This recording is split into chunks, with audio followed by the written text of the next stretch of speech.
नमस्कार मित्रांनो, आपल्या ज्ञान अनुभव या यूट्यूब चॅनलवर पुन्हा एकदा आपले मनपूर्वक स्वागत आहे. आपला सर्वात मोठा मित्र कोण? आपला सर्वात मोठा शत्रू कोण? आज याच प्रश्नांचे उत्तर प्रस्तुत अध्यायात शोधण्याचा प्रयत्न आपण करणार आहोत. याकरता हा व्हिडिओ शेवटपर्यंत नक्की पहा. मागच्या भागात आपण बघितलं, संन्यास आणि कर्मयोग दोन्ही श्रेष्ठ आहेत. अहंकार सोडला की मुक्ती मिळते. आनंद बाहेर नाही, आत आहे. पण मित्रांनो, आता एक महत्त्वाचा प्रश्न येतो. हे सगळं ऐकायला छान आहे, पण प्रत्यक्षात कसं करायचं? मन आवरायचं कसं? ध्यान कसं करायचं? योगी कसा बनायचं? आजचा अध्याय आहे आत्मसंयम योग. आणि आज श्रीकृष्ण सांगणार आहेत, खरा योगी कोण असतो, ध्यान कसं करायचं, मन कसं आवरायचं, आणि योगभ्रष्ट झाला तर काय होतं. मित्रांनो, हा अध्याय तुमच्यासाठी एक व्यावहारिक जीवन मार्गदर्शक आहे. तर चला सुरू करूया. मित्रांनो, अध्याय 6ची सुरुवात होते एका अत्यंत महत्त्वाच्या विधानाने. श्रीकृष्ण म्हणतात, अनाश्रित्य कर्मखलम कार्यम कर्म करोति यः स संन्यासी च योगी च न निरग्निः न चाक्रियः. म्हणजे जो फळावर अवलंबून न राहता करायचं ते कर्म करतो, तो संन्यासी आहे, तो योगी आहे. फक्त अग्नी सोडलेला संन्यासी नाही, फक्त क्रिया सोडलेला योगी नाही. मित्रांनो, हे खूप महत्त्वाचं आहे. आपण समजतो संन्यासी म्हणजे जंगलात राहणारा, योगी म्हणजे डोळे मिटून बसणारा. पण श्रीकृष्ण सांगतात, कर्म करत राहा, पण फळाची अपेक्षा ठेवू नका. हेच खरं संन्यासाचं लक्षण आहे. हेच खरं योगाचं लक्षण आहे. तुम्ही ऑफिसमध्ये काम करता, घर सांभाळता, शेती करता. फळाची अपेक्षा सोडून केलेलं हे सगळं कर्म म्हणजेच खरा योग आहे. मित्रांनो, आता श्रीकृष्ण एक अत्यंत खोल सत्य सांगतात. उद्धरेदात्मनात्मानम नात्मानमवसादयेत आत्मैव ह्यात्मनो बंधुरु आत्मैव रिपुरात्मनः. मित्रांनो, हे वाक्य लक्षात ठेवा. याचा अर्थ स्वतःलाच स्वतःने उद्धरावं, स्वतःला खाली पाडू नये. आत्माच आत्म्याचा मित्र आहे, आत्माच आत्म्याचा शत्रू आहे. मित्रांनो, हे किती खरं आहे. तुमचा सर्वात मोठा मित्र कोण? तुम्हीच. तुमचा सर्वात मोठा शत्रू कोण? तुम्हीच. जेव्हा तुम्ही स्वतःवर विश्वास ठेवता, मेहनत करता, चांगलं जगता, तेव्हा आत्मा मित्र आहे. जेव्हा तुम्ही स्वतःला कमी लेखता, आळस करता, वाईट विचार करता, तेव्हा आत्मा शत्रू आहे. आणि मग श्रीकृष्ण सांगतात, बंधुरात्मनस्तस्य येनात्मैवात्मनाजितः अनात्मनस्तु शत्रुत्वे वर्तेतात्मैव शत्रुवत. म्हणजे ज्याने स्वतःला जिंकलं त्याचा आत्मा मित्र आहे, ज्याने स्वतःला जिंकलं नाही त्याचा आत्मा शत्रूसारखाच वागतो. स्वतःला जिंकणं हीच सर्वात मोठी जीत आहे. जगाला जिंकण्यापेक्षा स्वतःच्या मनाला जिंकणं कठीण आहे, पण हेच खरं युद्ध आहे. मित्रांनो, आता श्रीकृष्ण सांगतात योगी माणसाची लक्षणे. जितात्मनः प्रशांतस्य परमात्मा समाहितः शीतोष्ण सुख दुःखेषु तथा मान अपमानयोः. म्हणजे ज्याने स्वतःला जिंकला आहे, जो शांत आहे, त्याचं परमात्म्याशी मिलन होतं. थंडी, उष्णता, सुख दुःख, मान अपमान यांच्यात तो सम असतो. मित्रांनो, थंडी उष्णता म्हणजे फक्त हवामान नाही. थंडी म्हणजे जेव्हा जग तुमच्याशी थंड वागतं, कोणी बोलत नाही, दुर्लक्ष करतं. उष्णता म्हणजे जेव्हा जग तुमच्यावर रागावतं, टीका करतं, शिव्या देतं. दोन्हीत सम राहणं हेच योगाचं लक्षण आहे. आणि मग श्रीकृष्ण सांगतात, ज्ञान विज्ञान तृप्तात्मा कूटस्थो विजितेंद्रियः युक्त इत्युच्यते योगी समलोष्टाश्मकांचनः. म्हणजे ज्ञान आणि विज्ञानाने तृप्त, अचल, इंद्रिये जिंकलेला, माती, दगड आणि सोनं यांना समान मानणारा, त्याला योगी म्हणतात. माती आणि सोनं समान हे अशक्य वाटतं ना? पण हेच सांगायचं आहे. ज्याला पैशाने, संपत्तीने फरक पडत नाही, जो श्रीमंत असो वा गरीब, तितकाच शांत असतो, तोच खरा योगी आहे. मित्रांनो, आता येतो अध्यायाचा सर्वात व्यावहारिक भाग. श्रीकृष्ण सांगतात, ध्यान कसं करायचं. हे आजपासून हजारो वर्षांपूर्वी सांगितलं, पण आजही तितकंच उपयुक्त आहे. श्रीकृष्ण सांगतात, योगी युञ्जीत सततम आत्मानं रहसि स्थितः एकाकी यतचित्तात्मा निराशीर परिग्रहः. म्हणजे योग्याने एकांतात राहून सतत आत्म्याला एकाग्र करावं. एकट्याने मन आणि शरीर ताब्यात ठेवून आशा आणि संग्रह सोडून मग ते सांगतात जागा कशी असावी. शुचौ देशे प्रतिष्ठाप्य स्थिरमासनमात्मनः नात्युच्छ्रितम नाति नीचम चैलाजिन कुशोत्तरम.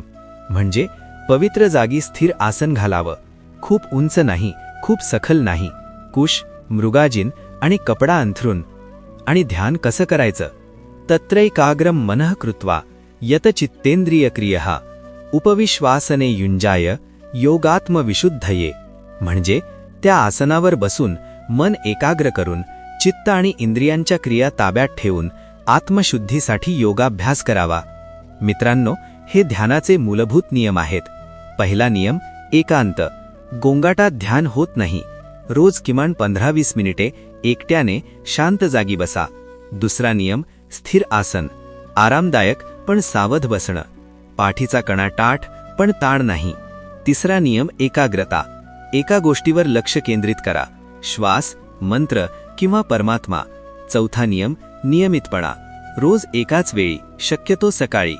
आणि मग श्रीकृष्ण सांगतात ध्यानात दृष्टी कुठे ठेवायची.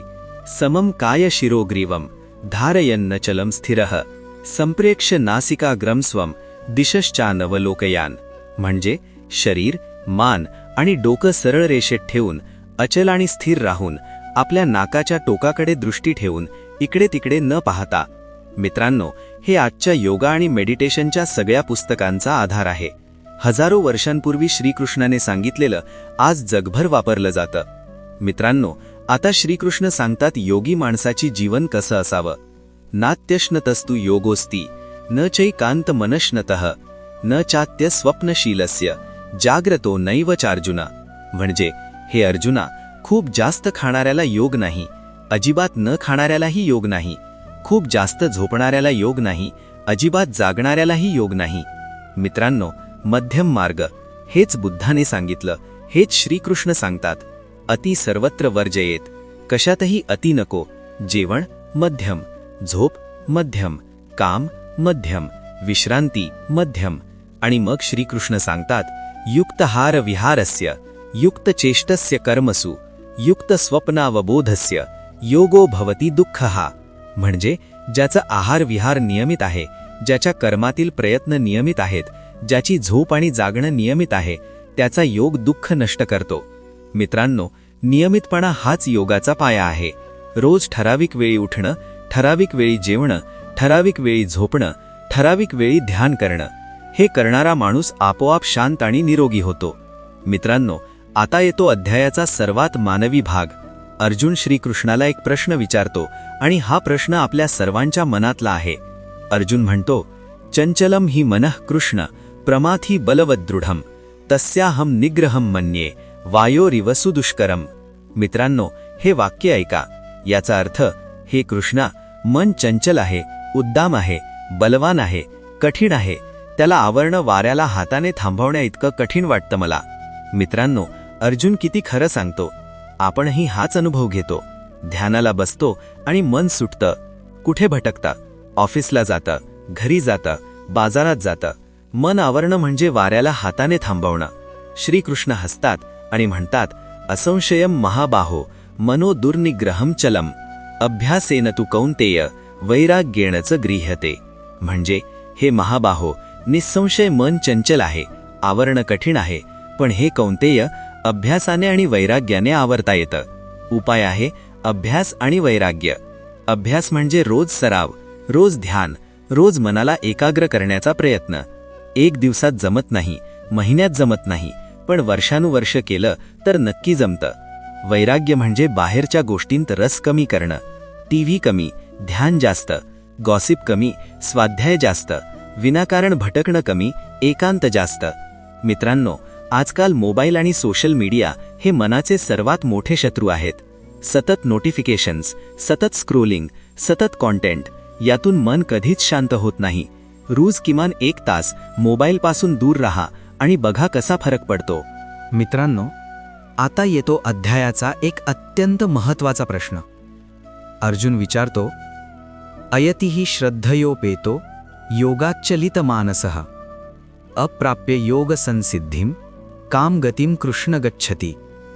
म्हणजे हे कृष्णा, जो श्रद्धेने योगाला सुरुवात करतो पण मध्येच मन विचलित होतं आणि योगसिद्धी न मिळताच तो कुठे जातो?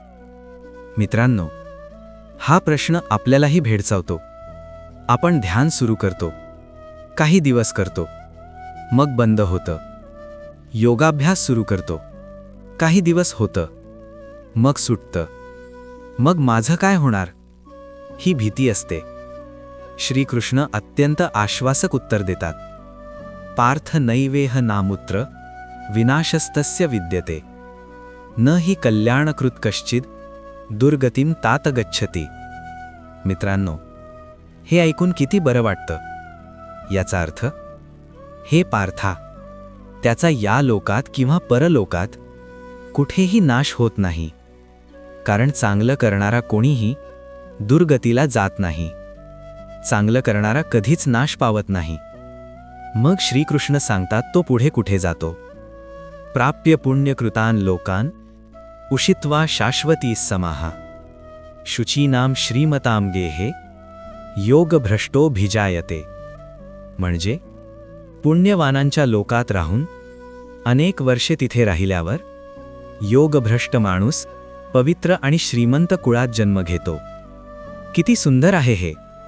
जरी या जन्मात योग पूर्ण झाला नाही तरी पुढच्या जन्मात चांगल्या कुळात जन्म मिळतो आणि तिथून पुढे योगाचा प्रवास सुरू राहतो. तत्र तं बुद्धिसंयोगम लभते पौर्वदैहिकम यतते च ततो भूयः संसिद्धौ कुरु नंदन. म्हणजे तिथे त्याला पूर्वजन्माची बुद्धी मिळते आणि तो पुन्हा सिद्धीसाठी प्रयत्न करतो.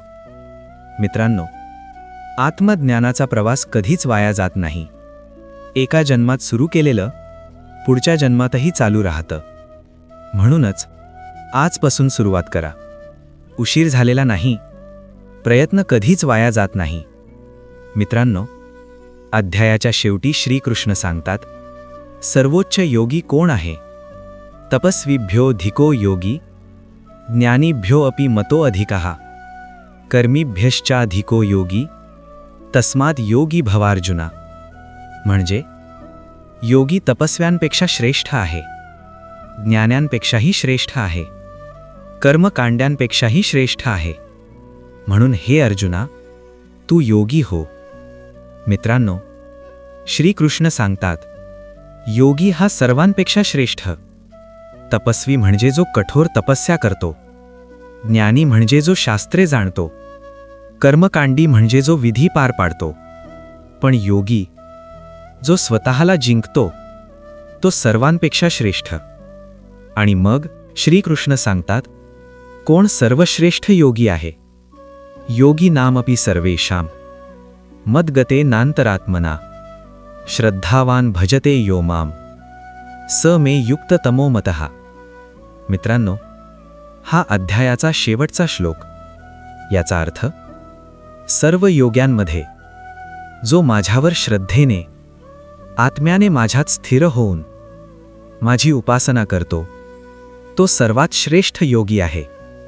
मित्रांनो, भक्ती हेच सर्वोच्च योग आहे.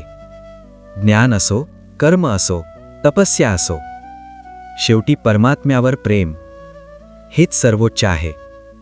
तर मित्रांनो, आजच्या अध्याय 6 मधून आपण शिकलो. पहिली शिकवण, स्वतःला जिंकणं हाच सर्वात मोठा विजय आहे. आत्माच मित्र, आत्माच शत्रू.